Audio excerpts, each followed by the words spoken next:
This was the first time we'd eaten out of New Zealand. Yeah. And we sat down and I was like, hey, bro, to the waiter, bro, like, how does the whole tipping thing work? And, and like, he had to explain the tipping to us. And then he's like, cool, yeah, okay, sweet, the beef burger, yep, no worries. How would you like it done? I was like, what do you mean? He's like, oh, well, like, medium rare. I'm like, oh, shit, okay, I'm used to that with steak. Medium? Yeah. Yeah, that is a bit odd, eh? I completely forgot about that. Yeah. Strange. Man. Good afternoon, everyone. Welcome back to the Overcast Gamer Show. You're joined by me, as per usual. My name's Abe Foster. I'm also joined by the original members of the Overcast Gamer Show. We're all here. We're all back. It's been so long. It's felt like it's been years, boys. Yeah, I'm pretty sure that the podcast has only been going for a year. But, no, it's at least a month for sure. Yeah, I think so. I think Balthazar, you went to Japan. Reagan, you also went to Europe. So it's like we've been sort of chopping and changing around, and I was in Aussie as well. Yeah. So it's been great. But we, thanks to Mike for filling in. He was good job, Mike. Good job. Great addition to the team. If you haven't listened in, make sure you check out the Reagan and Mike cast, or no, the Mike and Reagan cast. He gets top billing, does he? Yeah, quality episode, that one. Nice. Well, we're officially into summer, boys. It's past the 1st of December, so that's the marking of summer, I believe. 1st of December. Yeah. I think that's how it works. How's the weather down there in Welly? Balthazar's just opening up the window. Yeah. It's overcast. Yeah, I'm probably only one of the two of us nice, who's actually been outside today. Yeah. I would say it's overcast but warm. Warmish. You've always got the wind to contend with in Wellington. Yeah. I would say it's a pretty average Wellington day. Pretty average? About a 5 out of 10? About a solid 5 out of 10. Yeah. 5 out of 10. Yeah. How's Auckland? It's absolutely cracking. It's man, not a cloud in the sky, to be honest, and I'm sweating up a storm. Oh, one of those days. It's absolutely gorgeous. There's the thing I've learned about Auckland is there's beaches everywhere, just everywhere. There's different beaches, so I've been exploring a whole bunch of these different beaches and checked one out today that was my favourite so far. So it's been a good day so far. Nice. Yeah, very good. We're actually getting outside. Yeah. I know, and that's something I want to get into a little bit later. But first of all, let's talk about summer releases because my God, they just don't stop coming. Yeah, well, obviously, I mean, we've got it tough in a way because summer rolls around and then we get all the Northern Hemisphere winter releases because obviously they want to release them when everyone's going to be like sat inside for 3-4 months. Holiday season for us is a bit tricky because we're all in shorts and jandals, figure of speech, I'm in jeans as per usual, and running around on the beaches and barbecues and all that sort of shit. But yeah, it's tricky because let's try and figure out what's come out recently. I mean, we've had all the shooters. We've had Titanfall 2, we've had Battlefield 1, we've had Call of Duty, both Call of Duties. Watch Dogs 2's come out as well recently.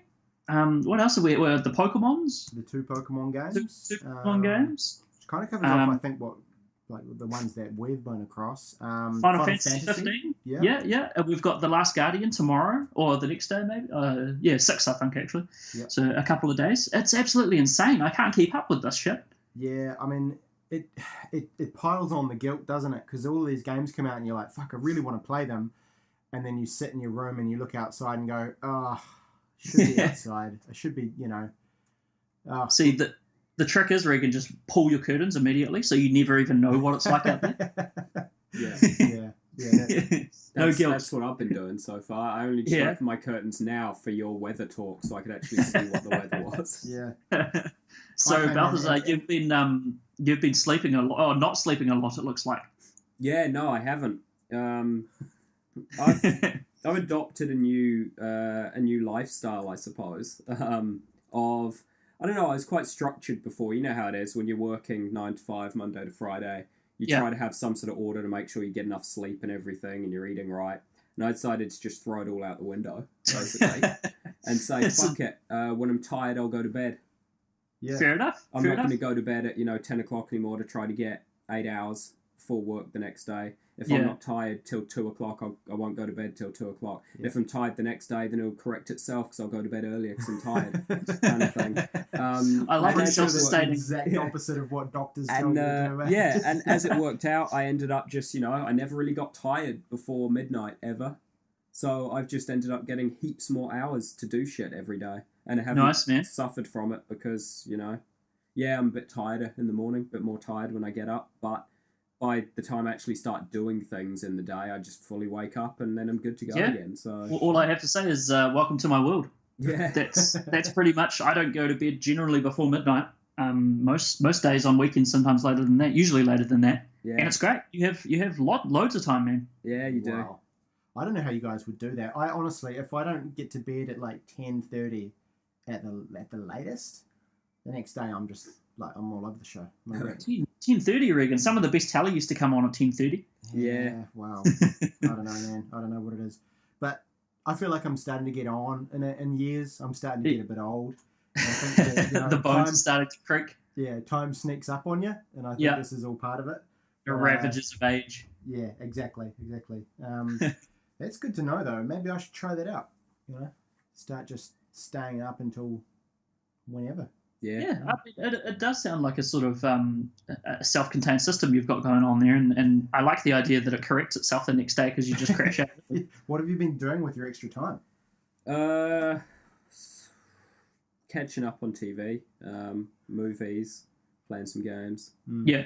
Just the normal stuff that you do. Pokemon cards. Pokemon. Yeah. Anything of particular note that you want to mention? Movies or TV or? Started watching Westworld. It's a great show. Yeah, that's probably the most notable one. It's definitely the phrase that got me into it is everyone was basically saying, it was the off-season Game of Thrones. And I was like, all right, well, I'm sick of waiting for Game of Thrones again now. So I watched the off-season. And it's fucking brilliant. It really is the show that is the same caliber and quality. It is, isn't it? It's got old Anthony Hopkins in it. Yeah, really fantastic. Yeah. He's absolutely great. He's sort of like the tycoon, the owner of the park. Oh yeah, I can see that for sure. Yeah. Yeah. Is he slightly off the rails? Not at the moment, but there's definitely room for that, I think. I'm very early into the season. Balthazar's a lot further on, so I refrain from answering the question. Yeah, it's the sort of show that you really don't want spoiled for you, I think. There's a lot of cool stuff going on. As usual, HBO mucks around with narrative in interesting ways, and that gives for some pretty cool plot twists and reveals. So, yeah, definitely check out Westworld. All you really need to know is it's the TV show equivalent of Red Dead Redemption. Wow. So if that sort of piques your interest. More dongs. Yeah, exactly. Yeah. If there's one thing I need more of in my life, it's dongs, for sure.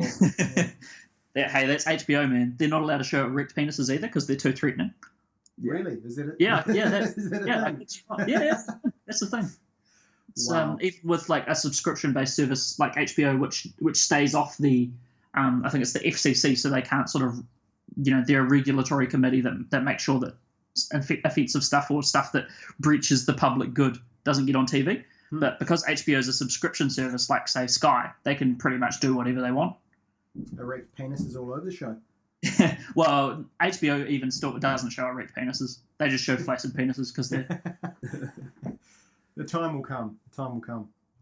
One other thing I wanted to touch on with you guys is, have you been receiving or of these 12 deals of Christmas that the PlayStation Store's doing? Oh, this came across my radar. I haven't looked into it too much. I don't know how do you get signed up for the email? Because it's an email thing, right? Isn't it? I've been getting the emails. I'm not too sure, man. I assumed it was just because I bought something off the store and they must have automatically subscribed me or something, but I'm not too sure. It should be relatively easy to figure out, though, or I can just forward them to you if you want. Yeah, I believe you can just go to like the PlayStation's the website. The store section of the website itself talks about the 12 deals of Christmas, and I think you can sign up for their email from that page. Oh yeah, right on. Awesome. Tell us about it. What's the story? Definitely, man. So I've already indulged in one of these, and there's only been 2 out of 12 so far. So I'm fretting as to how much money I'm going to end up spending on this, because there's some damn good deals on here. So the first one, so they last for 48 hours once they're put up, and the first one was, I guess it must have been Friday or end of Thursday that it came up, and it was Rise of the Tomb Raider. Now, that's a game that I refuse to pay full price for because it's an old game. Yeah. And so I said to myself, and I think I might have said it on the podcast, I'll buy it when it's about, $50 to $60. Got an email from this 12 Deals of Christmas. Guess how much it was? $55. Boom. So, boom. Bought it straight away, digitally, of course, and it's now on my PS4. So, pretty happy with that price, eh? Pretty happy with that deal. That is pretty solid for what is, and with the PlayStation version of that game, does it come with all the, because there's some DLC and things that... Yeah, it does. Yeah, it's the 20th anniversary or whatever of Tomb Raider, so it comes with all that jazz. Yeah, cool. And because it was delayed, it was released as the definitive edition. So I'm pumped to play that, but again, I've got so much stuff to play. That's just another one that's going to go onto the backlog. Yeah. I think. And I see the second deal is fucking great. I mean, the game I'm not a fan of, but that saving though, 64%. I mean, Fallout 4 for $42. Fallout 4 for $42.95. $43 for Fallout 4. That's not too bad at all. That's that sort of price is something that I would just impulse buy. Yeah, definitely. Like it's nothing, right? And I like Fallout 4 because it wasn't too complex and stuff for me. Obviously, it was complete same reasons you didn't like it, Balthazar. Yeah. But it's it's a fine game, and it's it wasn't necessarily the lack of complexity. I also just didn't like it because it was a bit shit. Well, I'd recommend people to check it out because I enjoyed it. For that price, I wouldn't be bitterly disappointed if I bought it for that price. It's a AAA title, so you can't go wrong for $43 for a AAA title, really. So I'm assuming, I'm just assuming that with this whole 12 Days of Christmas thing, you said they run on a 2-day kind of cycle? Yeah, every 48 hours there's a new one, yep. And they lead up to Christmas. Yeah, definitely. So this last one, this Fallout one's got 11 hours to go on it. And then we'll get a new one, and all the way up to Christmas, I think. Awesome. Yeah, it's pretty damn cool. So check that out. Go to PlayStation Store, and subscribe to that email because there's some really, really good savings on there. You won't be able to get these any cheaper, except maybe online auction or something like that. But pretty damn good. Let's talk about what we've been playing, boys. Reagan, I want to hear what you've been playing. Yeah. Well, I'll put a proviso in here to say that I haven't had a whole lot of time to game in the last couple of weeks. It's been one of those busy life in the way of, leisure type situations. Yeah. But the main two are Pokemon Sun. Nice. Balthazar and I actually went down and bought our copies together. Yep. And so you got Sun and he got Moon? Yeah. But you got a copy of Sun for Anna as well too. Yeah. So I played a little bit of that. Haven't had too much time on it. Have been sort of through, because obviously with these games there's like 3 or 4 islands, 4 or 5 islands that you play through. Yep. And I'm on like the second island, like not very far in at all. But kind of enjoying it being, the biggest thing for me so far is it just not following the same template as all of the other games. Yeah. It just feels a lot fresher to not know what's coming up. In all the previous iterations of the game, it's like, okay, cool, I know exactly what's next. I'm going to go through here and catch some Pokemon. I'm going to, then go fight a gym. Yeah. Move on, do the next thing. There's kind of a parallel here, but it's not quite the same in that they're kind of like, what do they call them? Trials? Yeah, island trials. So there's no gyms or gym leaders or anything. Okay. Island trials, which are different tests and tasks based on the island that you're on. And then when you complete those tasks, you can fight a particularly strong Pokemon. And then if you complete the trial, you get the equivalent of a gym badge. You get a Z Crystal. That's quite cool. So when you fight this particularly strong Pokemon, can you catch him? Or is he just like a test? No, so one of the caveats to the trial is you can't catch any Pokemon in the trial area until you've completed the trial. Oh, okay. Yeah. Which it's sort of, it makes sense in terms of how they want that to play out. And then I guess the Z Crystals, I think you give them to a Pokemon to hold. and then that unlocks their Z powers, and they're kind of basically just almost like a limit break for your Pokemon, I suppose. So, I see. can use them once per battle, and they just a super epic, awesome move that they can do. Okay. Which is kind of cool. So that's a cool part of that. And then the other thing for me as well is just the UI upgrades that they've made. Oh yeah. Like I don't know, a small one would be, for example, you're battling a wild Pokemon, you've got it down to low health, and you want to throw a Pokeball at it. There's just one button to press and open up your Pokeball sort of, that menu, rather than bag, flip across, okay, find the Pokeball, throw it. It's just a lot easier. There's just one small example of like all these little bits and pieces that they've fixed up. I think the biggest one for me is what if I could tell you that when you play your next Pokemon game, assuming it's Sun or Moon, instead of going when you go to the Pokemon Center and you want to access your box and swap your Pokemon around, what if I told you that instead of bringing up the box and then selecting, Bill's box and then selecting whether first you have to deposit a Pokemon from your party before you can then back out and then withdraw a Pokemon from the box. What if I told you they got rid of everything except Bill's box, so you just walk up to the PC and press A, and then instead of having to decide whether you want to deposit or withdraw, it just shows you your party and your boxes, and you can just drag and drop between them. Oh my god. That's like the most exciting thing you guys have said so far. Yeah, it's incredible. It really is. They did a big thing with the whole UI just management aspect of everything, and just getting rid of all the kind of 2-3 clicks when you only needed one, which makes so much sense. Why has it taken them so long is the big question. That sounds amazing. That was always I spent so much of my time in Pokemon was spent in menus, Yeah. Just constant menus. Especially when you also need to obviously assess your party and what you need to have fill a certain gap, and that the strengths and weaknesses of particular Pokemon, all that kind of stuff. It's just a lot easier to do with the new way that they have everything set up. So that's pretty cool. But aside from that, that's pretty much my only thoughts on it at this stage, purely because I'm so early in the game. Yeah. And then also Watch Dogs 2. Now this one I'm excited for because we've had a tumultuous history with Ubisoft. Yep. We haven't been we haven't hidden that from listeners that we're not huge fans of Ubisoft for good reason. But this sounds like a return to form, Reagan. Would that be correct? In some ways, yes, absolutely. Yeah. In some ways, not so much. Okay. Again, it's another game where I picked it up and have had maybe 5 hours with it or so. Not heaps. So just, I guess, in any of my thoughts, take that as a caveat that these thoughts might change as I get further into the game. Yep. But it's, I guess, the first couple things, I'll tell you things I'm impressed with. The absolute opposite end of the tonal spectrum that this game is to the first one. I think Ubisoft really listened to the fact that people thought that Aiden Pierce was an absolute dingbat, to put it extremely lightly. Yeah. And they've kind of gone to the total opposite end of the spectrum then with the characters, and they're almost, I don't know, they're kind of cliched in the opposite direction. They're not Saints Row type, like to that extent, are they? Like that cartoony? Not quite, I don't think. But it's definitely a tonal shift. The city itself as well, San Francisco, is actually really beautifully done.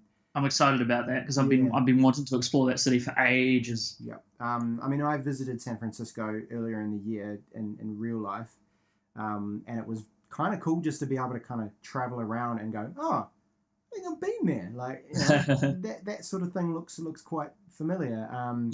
And obviously the whole thing is very condensed and you've just like anything would need to be on that kind of level. But it's really impressive. The city that they've built is really, really cool. It's not amazing on PlayStation 4. I'm playing it on PlayStation 4. It's not like it doesn't run beautifully, but then I would say that's just it's just the classic console downgrades that they have to do from what you might have seen of gameplay footage online. So we're talking like frame drops and the graphics. There might be some aliasing and stuff that needs sorted out. Yeah, just muddier textures, slightly muddier textures, and less aliasing. Yeah. And you might there'll be areas where not really big frame drops, but like you don't get big stutters, but you get just lower frame rates in certain areas, and you can kind of notice that. So there's some technicalities there, but it's still entirely playable. It's not it's nothing game breaking or anything like that. Yeah. And so far, I think it fits the kind of. It takes all of the good stuff from the first game and keeps that, and sort of improves on the things that people didn't like. So it's kind of where I think Watch Dogs should have been in its first iteration. Yeah, it's the classic Ubisoft. Assassin's Creed 2 should have been how Assassin's Creed 1 was. Yeah, kind of thing. Exactly. It's like they go in with their first games as a minimal viable product and just go, that'll do. We'll see how people like that. Yeah, pretty much. Yeah. Yeah, and then they kind of come back with something big the next time. So it's really good. I would say if you're kind of interested, pick it up. Yeah, it's great. If you've got a PC, maybe grab it on PC because the PS4 version is like, I mean, it's fine, but it's not super impressive. It's inferior. Like that. Yeah. Where'd you how much did you get it for, Reagan, and whereabouts did you pick it up? Well, I went down to JB Hi-Fi, the local here, and they did it for I think $89. Yes, but that's pretty normal. Yeah, which is about standard. It's still a whole lot better than 120 at some other retailers. Some 2-liter retailers we won't mention. Yeah, exactly. My only other thought at this early stage would be that one thing I don't like is the handling of the cars. I think that's a bit shit, to be honest. Interesting, because people whinged about that in the first Watch Dogs too. Yeah, it feels like they haven't really made much of a change there. And the sound design as well is not amazing. The cars don't sound particularly great. But that's not many people care about sound that much. But I just don't find it that awesome. Yeah. Do you play with headphones, Reagan? I do. Yeah. So sound is pretty damn important, as it would be to most of us. All of us actually. But I'm comparing it to something like GTA, where everything is just cranked to 11 in terms of polish. And it is a lot closer to that, but it's there's still things that just kind of detract from them having that total smash hit. But I don't want to end on a negative because it is still a cool game. Yeah. Awesome. So you recommend people to try it out? I go check it out for sure. Yeah. Give Ubisoft a second chance. Give them a second chance. Yeah, they're doing their best. Yeah. They've also had Steep come out recently, which from what I've seen, I'm not a fan of how that's looking. So I might pick that up when it's like $30 or something like that. Oh yeah. But it's looking a bit janky to me. So we'll wait for Steep 2. That extreme snow sports game. Yes, that's the one. Yeah. It looks. I was hoping for a Cool Borders or an SSX, but it doesn't feel as fluid as that. And skateboarding and extreme sports games, that is absolutely key. The mechanic and feeling like the tricks are the right rotation. You've got the right angle and the right rotation is giving you the right spin and stuff like that, and feeling like everything's working in collaboration. If that's not the case, which it doesn't look like from the videos I've seen in Steep, it doesn't make for a very, very fun experience. Tony Hawk's Pro Skater HD was absolutely abysmal by Robomodo, the developers, and that's a good example of where they really fucking dropped the ball. But anyway, that's all you've been playing, Reagan? Yeah, pretty much, man. Yeah. Okay. Cool, man. Well, I'll go next because I've been dying to talk about these shooters for so long. I mean, the first one I got was Battlefield 1, and it feels like I've had that game for years because I no longer have that game. I sold it. Oh, did you? Yeah, I sold it. So I picked up Battlefield 1. Where did I get it from? I got it from the warehouse for $84. Pretty decent. And I did enjoy it. I had a really good time with it. Now, the campaigns aren't as good as I thought they were going to be. I started playing them. I was like, oh, this is really, really good. But then I realized my standards were so low from Battlefield campaigns of past that's by the end, when I finished the campaigns, I was like, kind of apathetic towards them. I mean, they're well made and everything like that, but there's not really much there. No, there's not a huge. There's not really too much. Short, and I think they they get in terms of like, they've got really cool little characters and things, but like they get you just to the point where you want more, and then it's over, and it's basically setting you up for inevitable disappointment the whole way through. So So I sort of bumbled my way through those, finished all the campaigns. Now this is where things get weird, because when I finished all the campaigns, I got another email from Sony saying, hey, we're giving you 43% off Titanfall 2. And I've been pretty intrigued by Titanfall 2. It was getting really, really good reviews, so I decided to pick that up as well, and started playing Titanfall 2 whilst I hadn't even touched the Battlefield 1 multiplayer, and I didn't really go back to Battlefield at all, really. Titanfall 2's campaign is the best first-person shooter campaign I've played probably since Portal 2, which was 2011. I mean, it's phenomenal. It's so much fun. It's so fresh and innovative and interesting. It's like a platformer, FPS platformer. Like, it's the best parts of like Mirror's Edge mixed with, a really, really tight shooter, say like a Bungie made shooter or something like that. It's like all the best parts mixed with a sense of fun. Everything's always really fun. It gets a little bit cartoony. It's a little bit Borderlands, but it's like Borderlands before Borderlands gets obnoxious as hell. Which is, for me, Borderlands is... it gets obnoxious pretty fast, to be honest. I'm not a huge fan of Gearbox and their sort of sense of humour. Borderlands is fun, but I don't really like the over-the-top style and old memes and stuff they try and shove in your face. Same with Battleborn. But, Titanfall 2, absolute blast. And that was just the tip of the iceberg, because the campaign is awesome, and it's definitely my favourite part of the experience. But multiplayer is excellent. You guys know me. I don't like multiplayer. I don't like playing with other people because they're dicks. Yeah. They really are. People online are absolute tosses. But I jumped into Titanfall 2 and just I muted everyone, so that's cool. And I mean, that's 50% of the battle done right there as far as the dickheadery goes. Exactly, man. Exactly. So I did that, and then the mechanics are just so fun. Like, they've absolutely nailed the wall running and the sort of locomotion of the characters and stuff like that. You feel like you barely have to touch the ground. You can just be constantly running along a wall or in midair, all the while like shooting people and getting kills and feeling like an absolute badass. Like in my review that'll be coming out soon, I just mentioned how the campaign and the multiplayer really, anytime you encounter an enemy, it's like a personal challenge to just do the coolest thing you could possibly do and see if you can like pull it off. So run along a wall and headshot someone, and then like double jump off and land in call your Titan while you're in midair and land in the Titan. Don't even touch the ground. The Titan just like plucks you out of the air and puts you in its cab, and then you just start going. It's so good. Cool.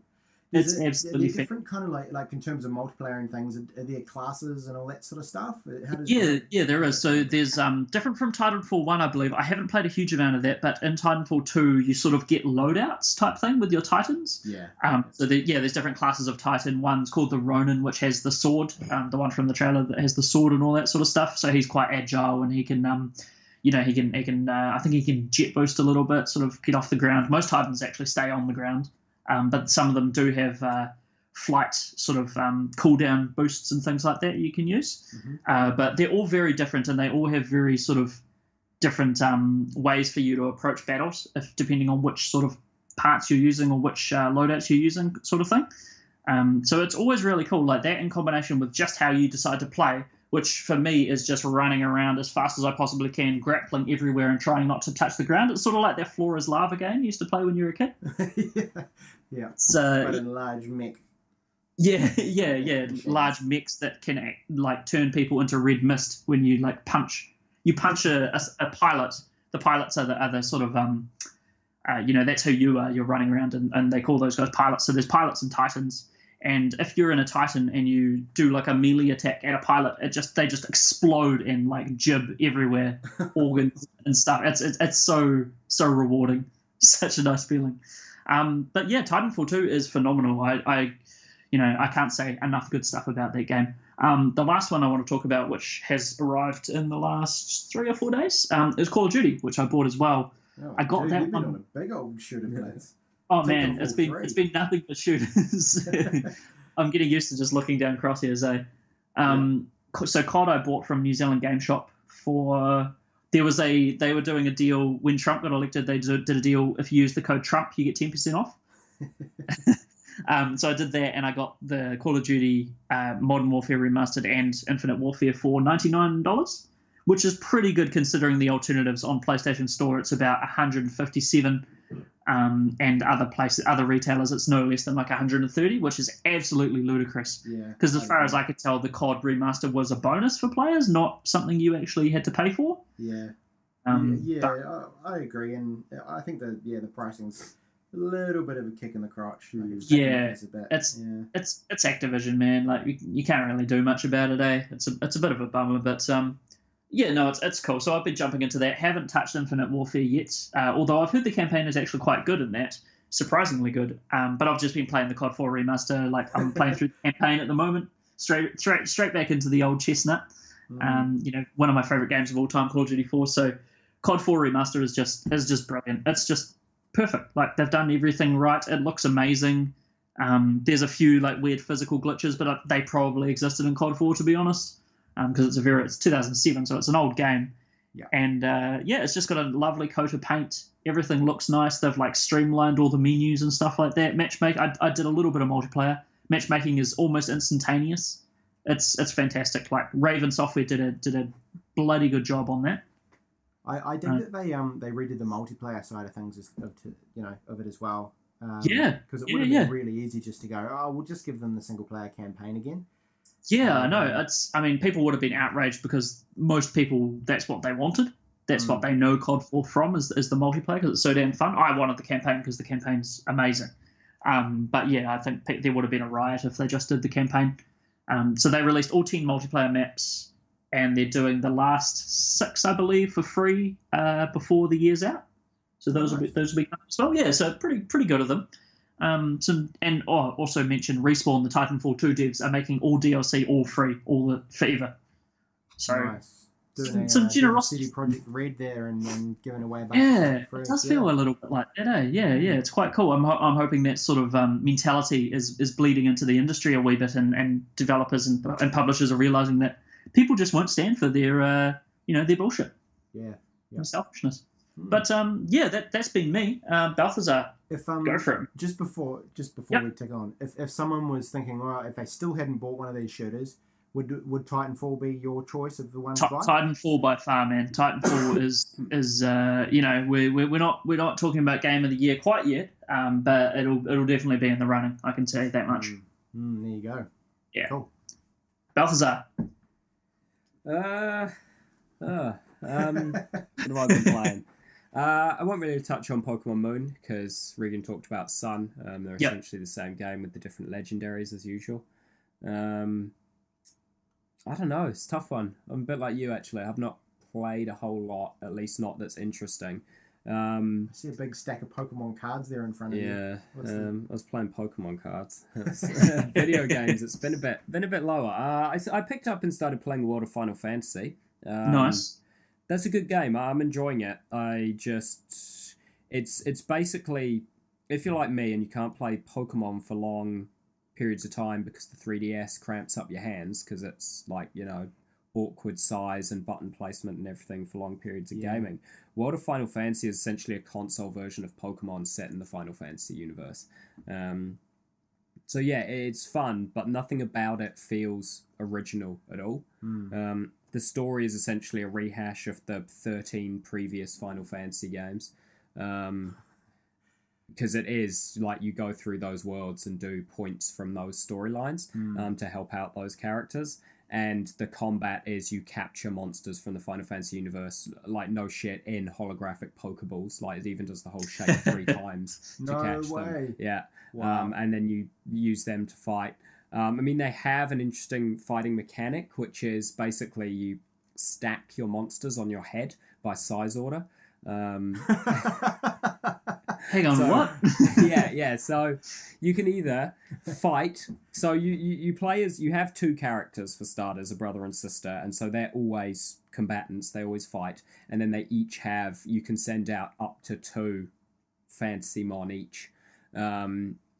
So for a total party size of 6 in combat against the monsters, and you can either fight like that as 6 separate entities, or you can stack your monsters on your head in descending size order. And if you stack, you lose turns. Like, you only get 2 turns, 1 for each person.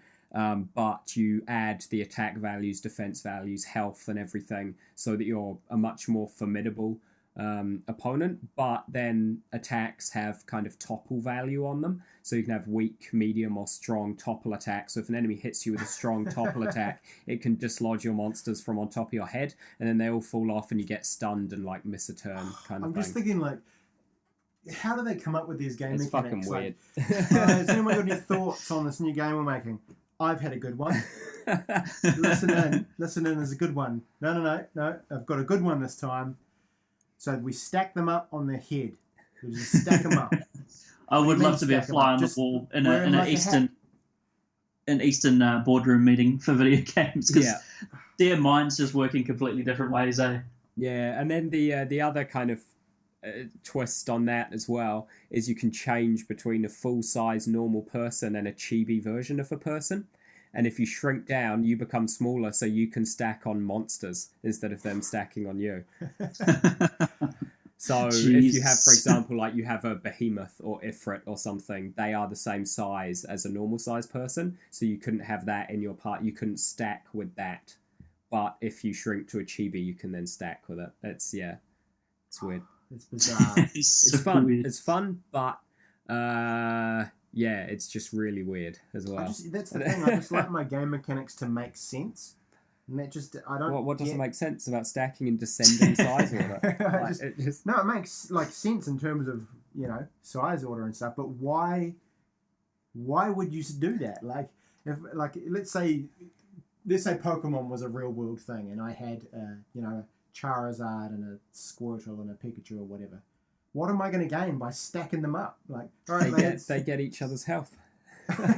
Just, I don't know. It's yeah.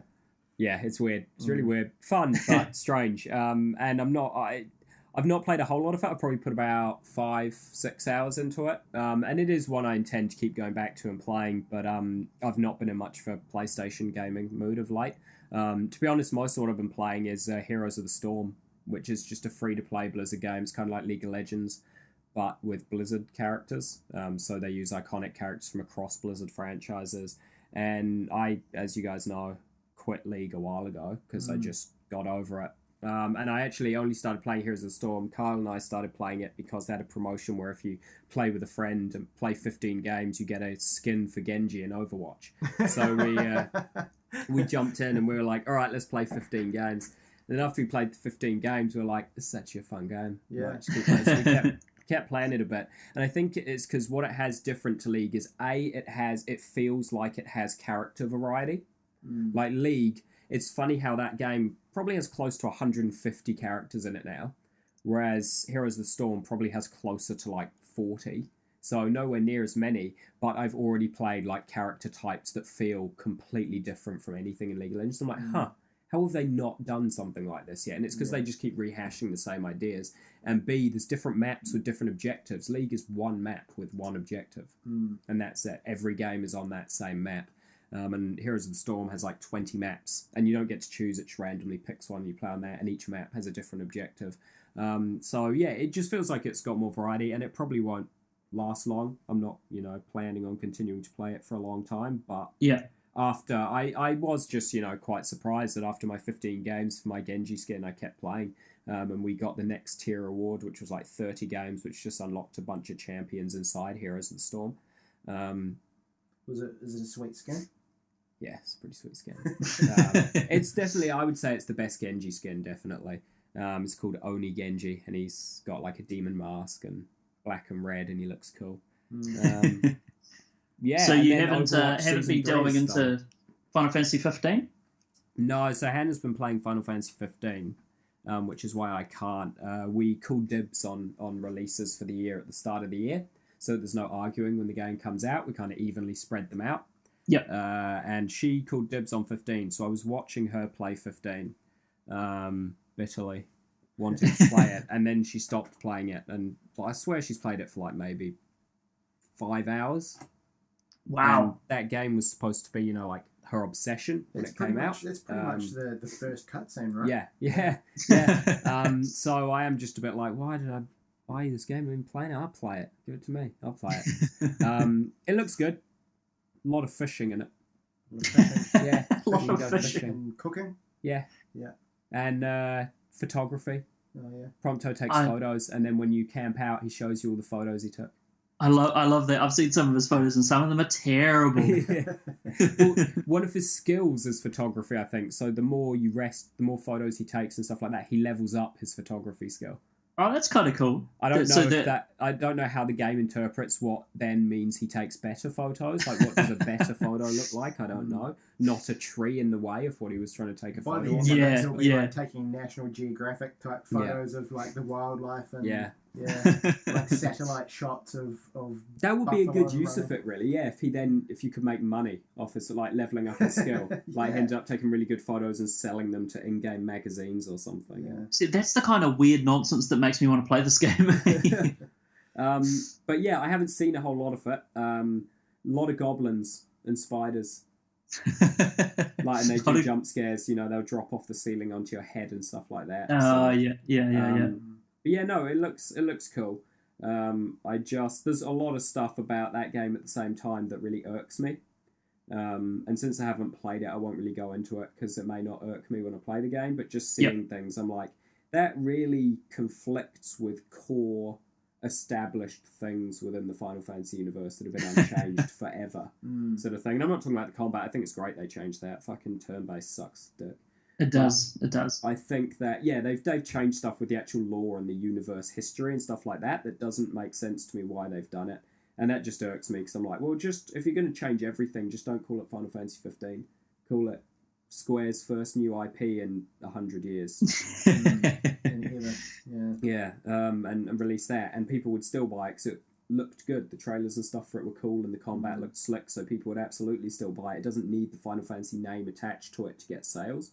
And they have changed so much, it does almost feel like it hit that point where they should have just released a new IP and made it that. But I guess it is because they wanted to lean on things like Ifrit and Bahamut and all that shit. But that's the stuff that irks me. They changed how they do all those things. Right. They changed the summons in a way that I think doesn't feel right. Right.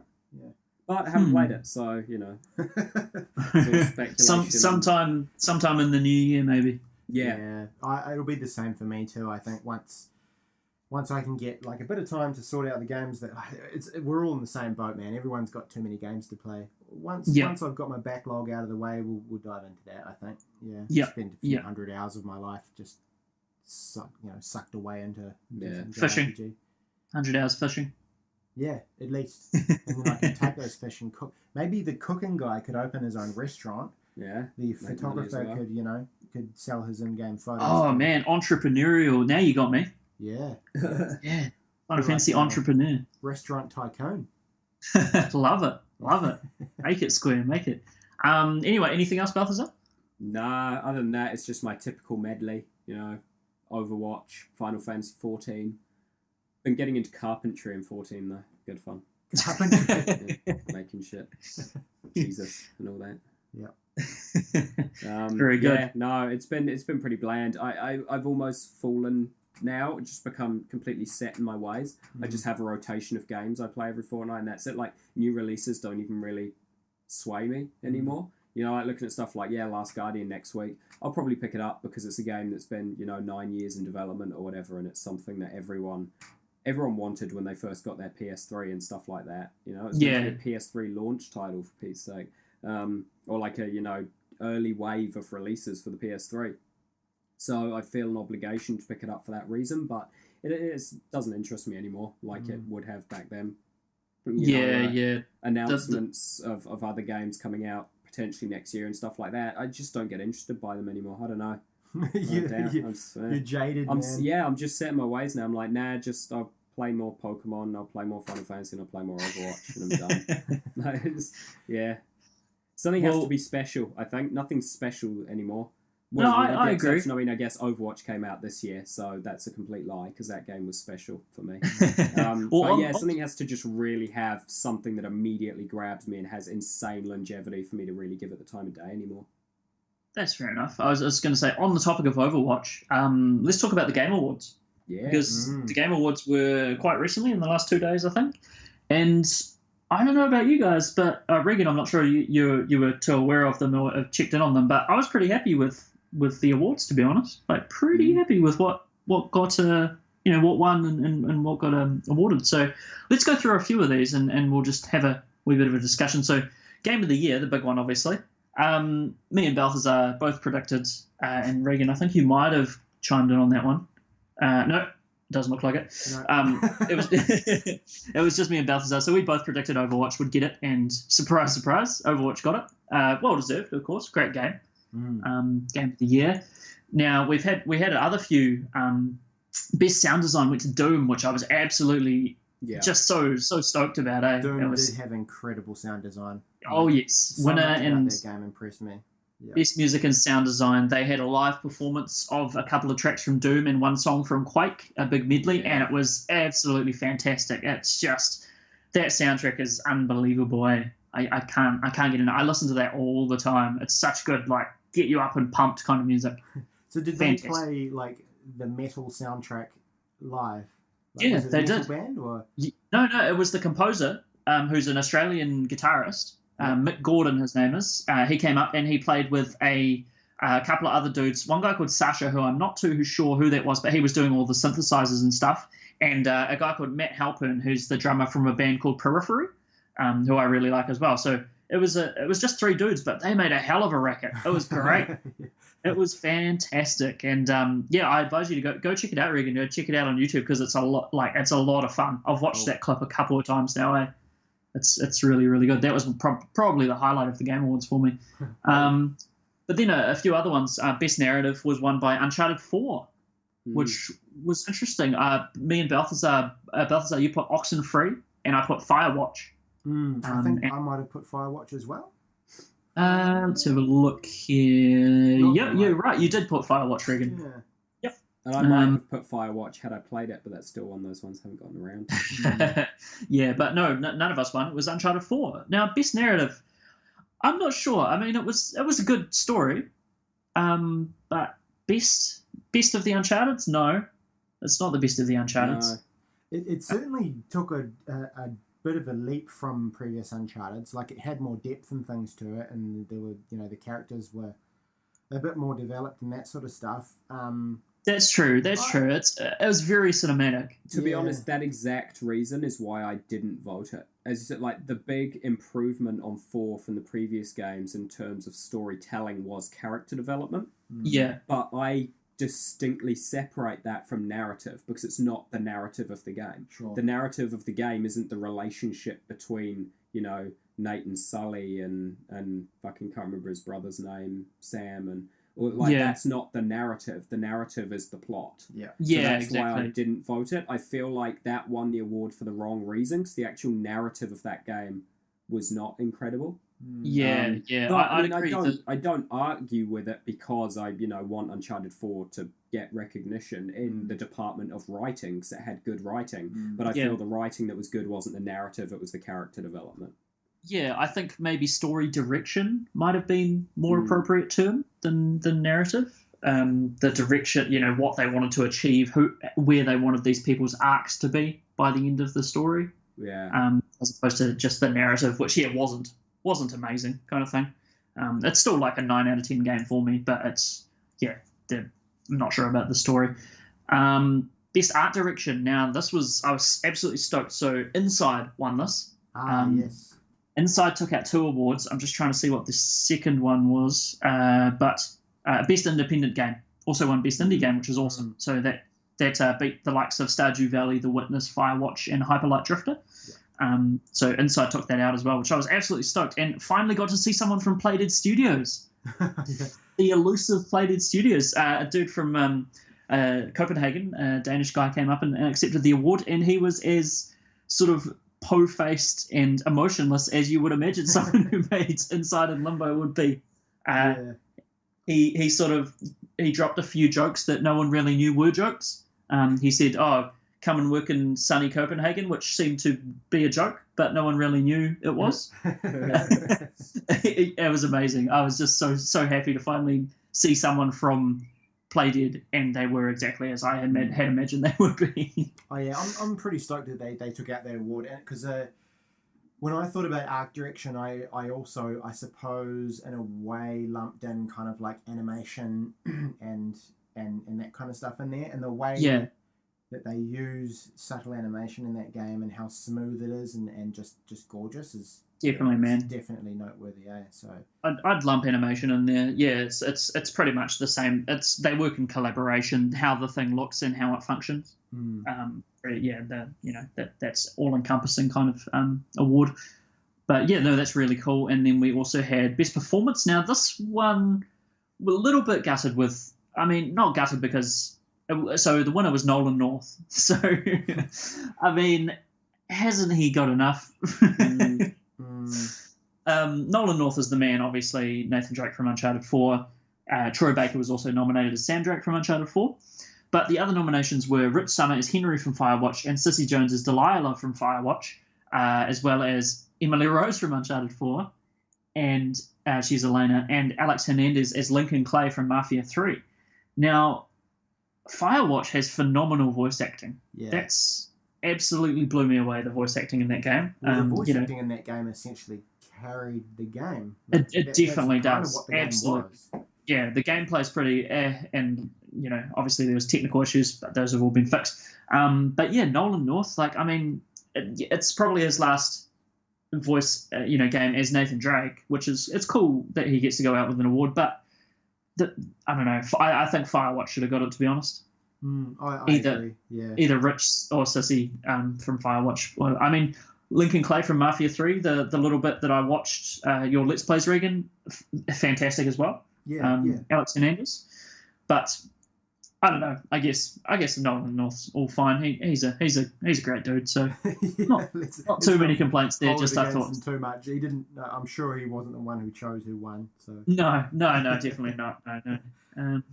And then we had let's have a look here. Best mobile handheld game. Me and Balthazar both got that. One's Pokemon Go. Nice. Yep. As everyone would probably expect, being that game was like the biggest selling app maybe ever, I think. I would say so, yeah. Yeah, pretty nuts, eh? Doom got best action game, which is awesome because yes, why wouldn't you? The only thing I was really gutted about, Titanfall 2 didn't win anything, which I thought was pretty rough considering that game is just so well made. But I mean, Doom got best action game over Titanfall 2. To be honest, Doom is a better action game. Just in terms of action, because Doom is pure action. That's what Doom is. Yeah. And Doom was so damn well crafted. So, no particular qualms with that. Best action adventure game went to Dishonored 2. Yeah, that was complete bullshit. Yeah, I mean, let's not beat around the bush with that one. Nobody likes that game. Like, everything I've seen about it, nobody fucking enjoys playing that game. So how did it get best? The other nominees were Hitman, Hyperlight Drifter, Ratchet & Clank, and Uncharted 4. Now, that is the one I think Uncharted 4 should have won. Yeah. Out of the rest of them kind of thing. But, yeah, Dishonored 2. Weird one. Nothing against Arcane Studios, but, it's... Uncharted 4 was a bigger accomplishment, I had thought there. Yeah. Best RPG went to The Witcher 3 Wild Hunt Blood and Wine expansion. Oh, did it? Yeah. It won. It took it out. Wow. Yeah. Some DLC won the Game of the Year for that. DLC won the Game of the Year. So other nominations were Dark Souls 3, Deus Ex Mankind Divided, World of Warcraft Legion, and Xenoblade Chronicles X. And the Witcher 3 expansion won.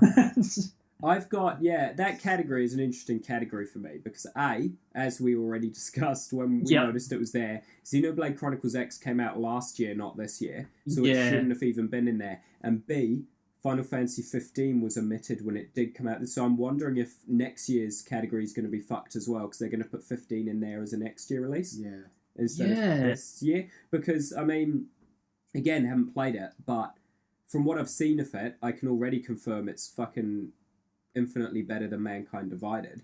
Yeah. I enjoyed that game. Now, I reviewed it well, and I don't take that back at all, but Final Fantasy 15 is better. Like, definitely, just from watching it, it's a better RPG. So the fact that Mankind Divided was in there and Xenoblade Chronicles X, which didn't come out this year, was in there when there were a lot of good RPGs that came out this year that weren't in there. I'm just really confused with that category as a whole.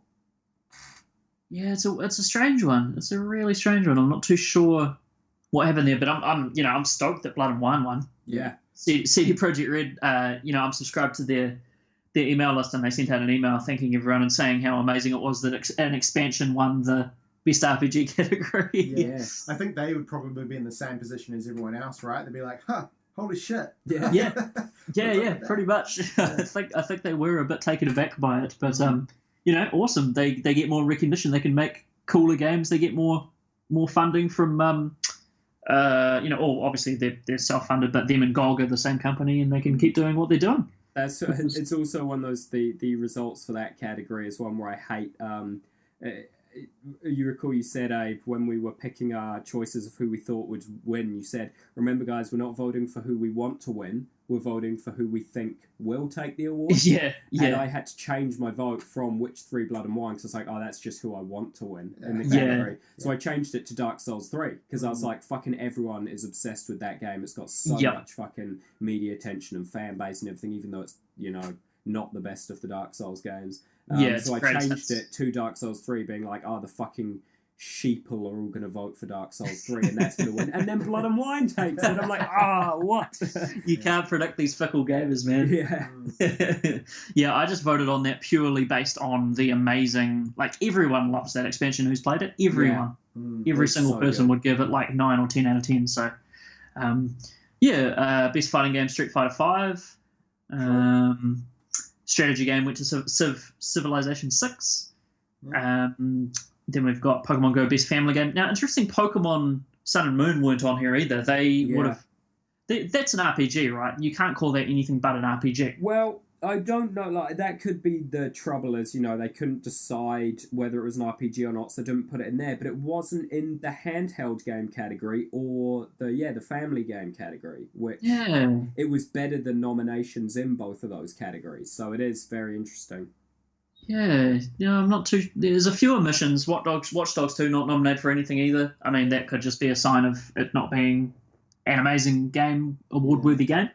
I wonder if there's some kind of timing criteria around the release of them, eh? There's got to be something going on there.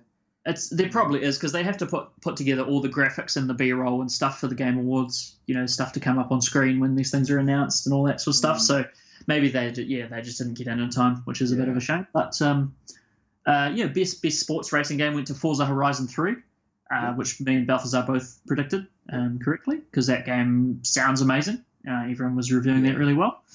Best multiplayer, Overwatch. Again, well deserved. I've heard nothing but good things about that. Pretty much everyone at my work plays Overwatch, so I always hear people talking about that. And Balthazar, obviously, that's been the game you've sunk the most hours into, and it's given you the most bang for your buck. Definitely, Now, they didn't... I can't remember if they read this one out or if they just sort of breezed over it. Most anticipated game went to Legend of Zelda Breath of the Wild. Yep. Most anticipated game. There's a category for that? Wow. Yeah. So the other nominees were God of War, the reboot, obviously, Horizon Zero Dawn, Mass Effect Andromeda, and Red Dead Redemption 2. So what was your pick for that, Abe? My pick for that was originally Red Dead 2, and I changed it to Mass Effect Andromeda, and I still didn't win. It was, Legend of Zelda. So, Balthazar, you got that one. Yeah, correctly. I think it's just being a Nintendo, a purveyor of all things Nintendo. You join the Nintendo community, and in doing so realize that there is no more dedicated fan base than a Nintendo fan base. So a new entry into a long-standing Nintendo IP is always going to be the most anticipated thing.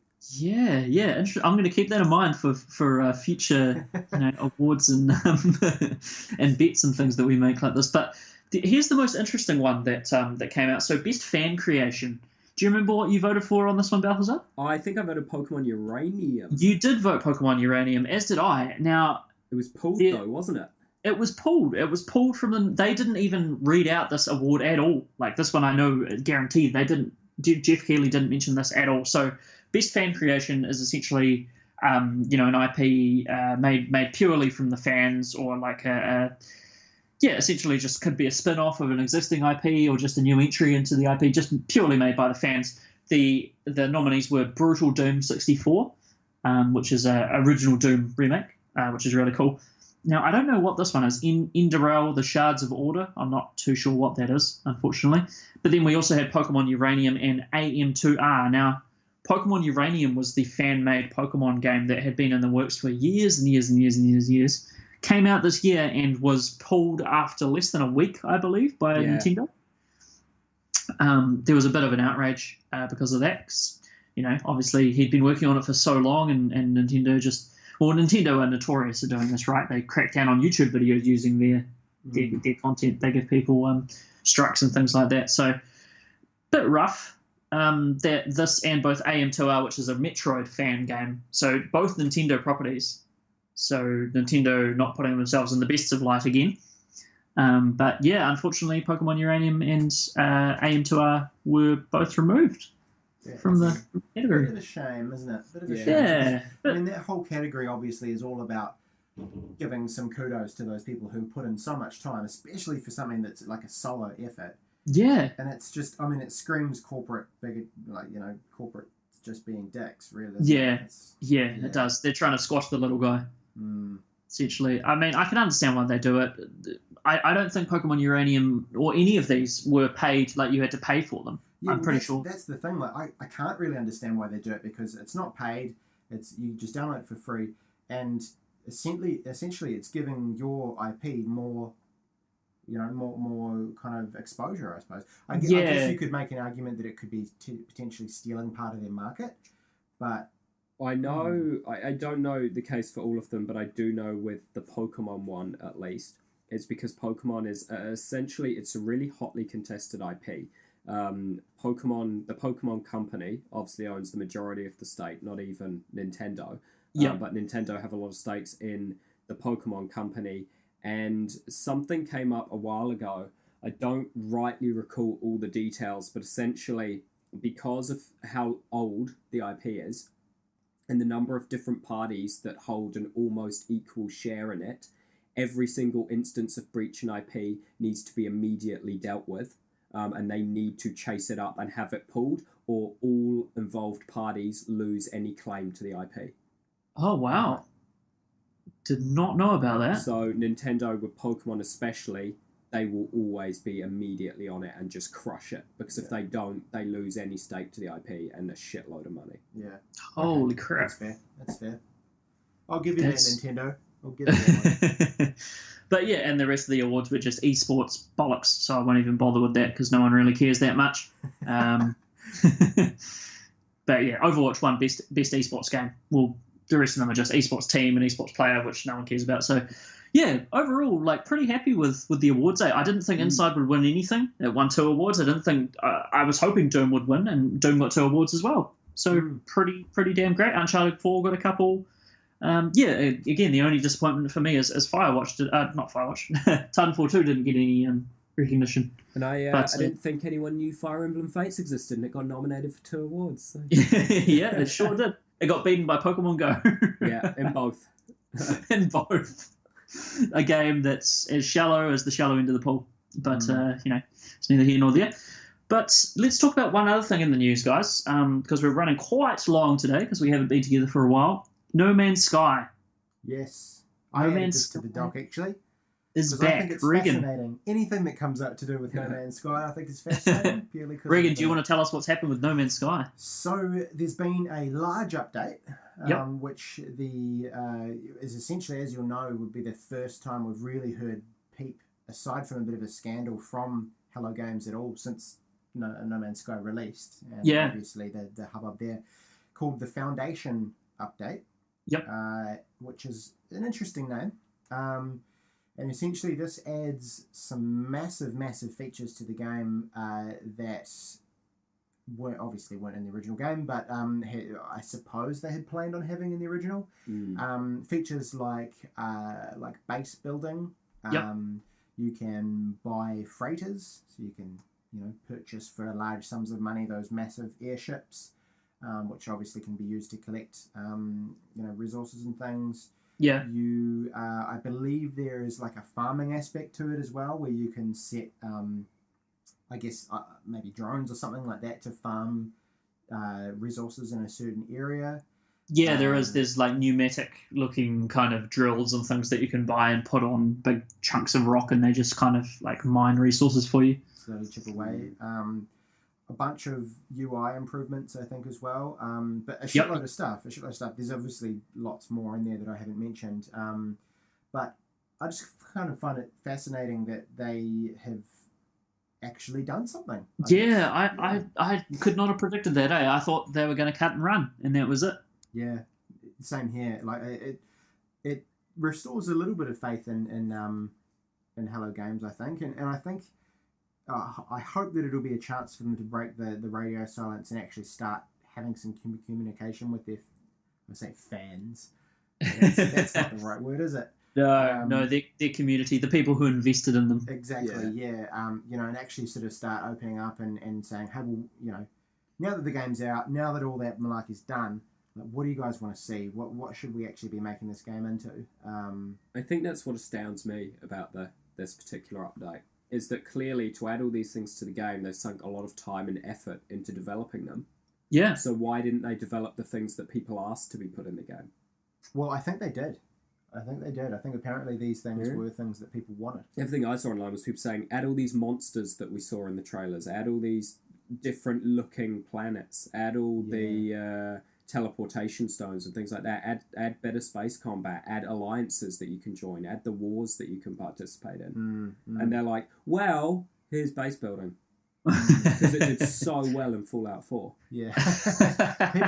People loved it in Fallout 4. Yeah. To their credit, I did look at the release video, which was 7 or 8 minutes long, quite long. And the base building looks really smooth and nice. It looks really well done. It's smooth and nice as kind of the first person base building.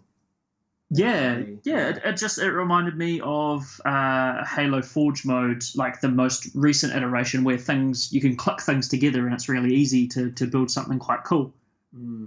So to their credit, I mean, that looks quite good. Yeah, I think I like to think that eventually all of these things will be in the game, but they've got to start somewhere, and maybe they're kind of going, okay, what's the stuff that we can tick off early and quickly, and obviously it's taken them a few months, but it's something. It's better than nothing, I just think, honestly, if they put out just a full-on apology right now, I think a lot of people would be cool with it. Like that'd get them in a lot of people's good books. I think so too. Just doing the right thing, right? Yeah, just doing the right thing. It's interesting because Sony, when No Man's Sky, the scandal started and it flopped pretty much, all the Steam refunds were being processed and all that sort of stuff, Sony was like, wash their hands of it. Yeah. They were like, nope, nothing to do with us. You're on your own, guys. Yeah, it's pretty brutal. There was speculation that perhaps, I think maybe it was just us that speculated this, but that they were forced to kind of get it out early because of that publisher support. I would think so, man. I can't see any reason why. If they're just an indie dev, they could set their own deadlines. But with Sony behind them, they have to get it out in a certain financial quarter. I would think like 99%.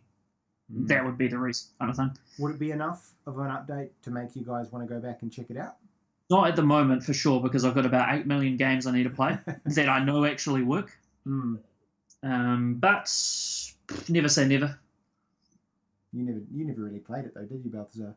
No. Yeah. Played a little bit and then uninstalled it. Yeah.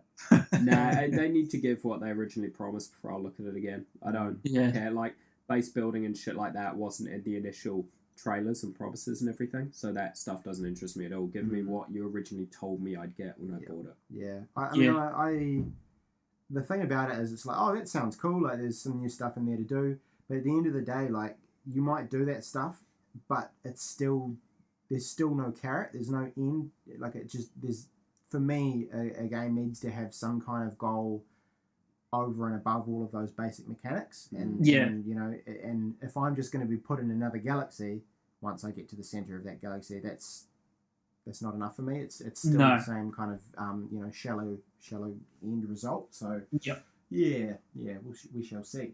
Yeah, I think if they can put some more narratives in there, that would draw me. Some more solid narratives, kind of thing. That would definitely draw me because I'm a story guy. I like story. I like being told what to do a lot of the time as well. Yeah. And so if they can like get some of that stuff going on, maybe like I can't see myself even touching it, to be honest, until at earliest probably about May or April next year, because I just have so much stuff to play. Like I'm going to go buy Pokemon at some point as well, and that's obviously another 100 hours or whatever. So it's just too much. There's too much, guys. It's insane. Life's tough. Yeah, interesting. Anything else in the news that you guys want to talk about at all? There's, the elephant in the room for me is PlayStation Experience, because it's literally just happened. We could do like another 2 hours on this alone, but there have been a couple of announcements. I haven't watched it yet, so I'm going to watch it directly after this. So I'm trying to avoid all the cool spoilers, because I love announcements. I love seeing the crowd get all riled up and stuff. But there's one we really have to talk about because it's the biggest thing since sliced bread. Last of Us Part 2. Last of Us Part 2 was announced in the last 24 hours.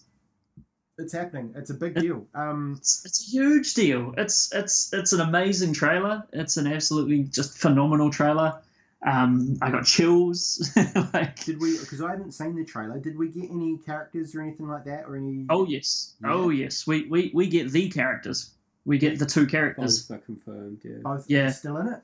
Yeah, still awesome. In it. Both are still in it, man. Yeah, cool. So they're not doing something else in the same universe. It's just their story continued. It looks to be their story continuing. Yeah, it's Ellie looks to be about 19. Mm-hmm. And Joel is obviously quite a grizzled old man now. Yeah, wow. So I'm absolutely pumped. Like it will be a very long time until we get this game. I think probably at earliest I would say maybe 2018, like the start of 2018. Yeah, I agree with that. Yeah. Q2 or something. But just enough. Like as soon as I woke up this morning and I just looked on the group Chuffsters, the fan group that we're fans of on Facebook, and someone had posted Last of Us 2, and I was like, yeah, what a joke. And then I started reading the comments and I was like, oh my god, I can't believe it. And it came out of nowhere. I was like, holy shit, is this real? This is a thing, Abe. It's happening. This is an actual thing. Yeah, so what a way to end the weekend. Absolutely awesome. So the last part of the podcast here, as everyone knows, we'll be going through our top 10 games, or games that influenced us over the course of our life up to this point.